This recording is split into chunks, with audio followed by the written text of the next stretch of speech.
देश की हालत ऐसी हो गई है कि 2027 से 28 तक आम लोगों की जिंदगी बच पाएगी या नहीं। पप्पू यादव के बयान से मचा सियासी घमासान। सुपौल से मोहम्मद नजीर आलम की रिपोर्ट। पूर्णिया सांसद पप्पू यादव ने देश की मौजूदा स्थिति को लेकर बड़ा बयान दिया है। उन्होंने कहा कि इन नेताओं का एक ही काम बचा है कि पूरा देश की जनता खत्म हो जाए, गरीबी मांगने लगे और लोगों के अंदर आवाज उठाने की ताकत खत्म हो जाए। सांसद ने कहा कि देश में अब संघर्ष करने की क्षमता कमजोर होती जा रही है और जनप्रतिनिधियों का बड़ा हिस्सा जनता की उम्मीदों पर खरा नहीं उतर रहा है। उन्होंने आरोप लगाया कि 99% जनप्रतिनिधि दलाल हो चुके हैं और कहा कि जो जनता की मदद करने की हिम्मत नहीं रखते वे सिर्फ जाति का रंग देते हैं। दरअसल पप्पू यादव जदिया थाना क्षेत्र के रजगांव पहुंचे थे, जहां हाजत में बिट्टू यादव की मौत मामले में उन्होंने पीड़ित परिवार से मुलाकात की। उन्होंने परिवार को आर्थिक सहयोग दिया और एसपी से फोन पर बात कर मामले की निष्पक्ष जांच एवं दोषियों पर कार्यवाही की मांग की। पप्पू यादव ने कहा कि देश में हालात चिंताजनक हैं और आम आदमी खुद को सुरक्षित महसूस नहीं कर रहा है। उन्होंने कहा कि आने वाले समय को लेकर भी एमपी उन्हें उम्मीद कम नजर आ रही है। आइए सुनते हैं पप्पू यादव, सांसद पूर्णिया को। नहीं, अब मैंने पहले ही कहा कि लगातार सभी जगह पुलिस, अब इसमें न्याय, इसमें जांच का विषय है, लेकिन पूरे बिहार में जिस तरीके से लगातार हिटलर के तरह यह सिस्टम काम कर रही है, बेईमानों को नहीं कुछ बोले। अरे भैया, रिशु सिन्हा श्रीवास्तव ने इतना बड़ा बड़ा घोटाला किया, आनंद किशोर भाग गए यहाँ से ऑस्ट्रेलिया। क्यों भाग गए आनंद किशोर ऑस्ट्रेलिया? सारा पैसा लूट करके आपने उसको अरेस्ट क्यों नहीं किया?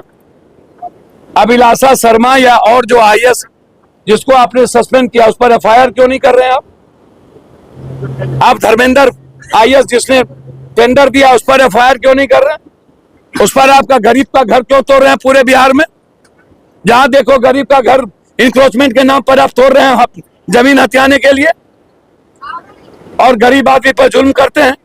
डीआईजी साहब, एसपी साहब, सबसे मेरी बातचीत, जो भी इन्वॉल्व होगा उसको छोड़ेंगे नहीं।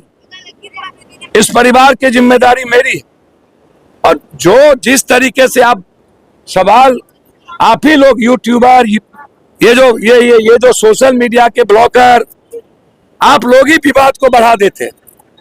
क्या विवाद था भाई? कहा फैसल खान का है, कहा रोशन यादव का है?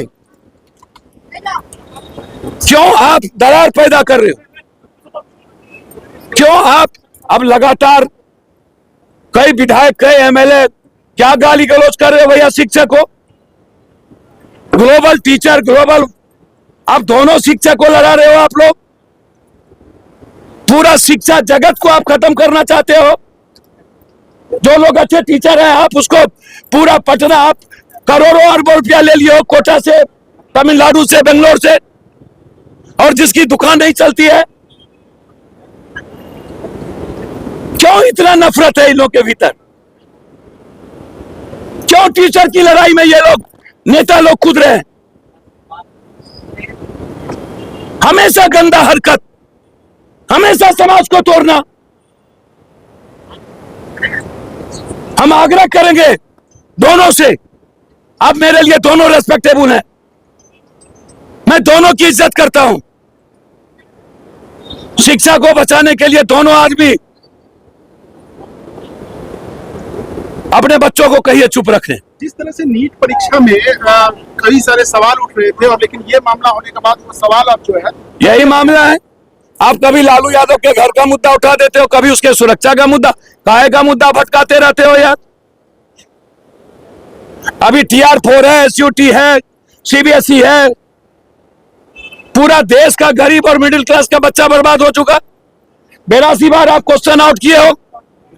जिस पीएम और सीएम को धरती पर एक पेपर लीक आउट करने की औकात नहीं है रोकने की, वो देश चलाएगा? ठीक, हमेशा दल तोड़ो, हमेशा सियासत की गंदी हरकत करो, ना कुछ आवे तो लड़ा दो किसी को। मैं अपने बच्चों से आग्रह करूंगा, इस विवाद से निकलिए, खत्म करिए, और सोशल मीडिया का इस्तेमाल खान सर और रोशन के लिए करना बंद करिए। गलत है ये।